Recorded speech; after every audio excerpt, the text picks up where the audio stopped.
சேலம் மாவட்டம் வாழப்பாடி அருகே வாகன சோதனையின் போது சேலம் கிழக்கு மாவட்ட அமமுக செயலாளர் சண்முகம் காரில் இருந்ததாக கூறப்படும் 16,85,000 ரூபாயை பறிமுதல் செய்ததாக தேர்தல் பறக்கும் படையினர் தெரிவித்தனர்.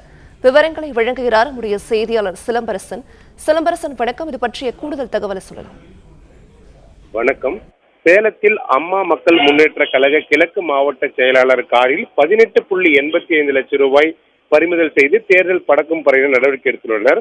குறிப்பாக தமிழகம் முழுவதும் வருகிற ஏப்ரல் 19 நாடாளுமன்ற தேர்தல் நடைபெறவுள்ளதையொட்டி வாக்காளர்களுக்கு பணம் கொடுக்க எதையும் கொண்டு செல்கிறார் என தேர்தல் பறக்கும் படையினர் அங்கங்கே சோதனை சாவடி அமைத்தும் அதே போன்று வாகன சோதனைகளிலும் ஈடுபட்டு வருகின்றனர்.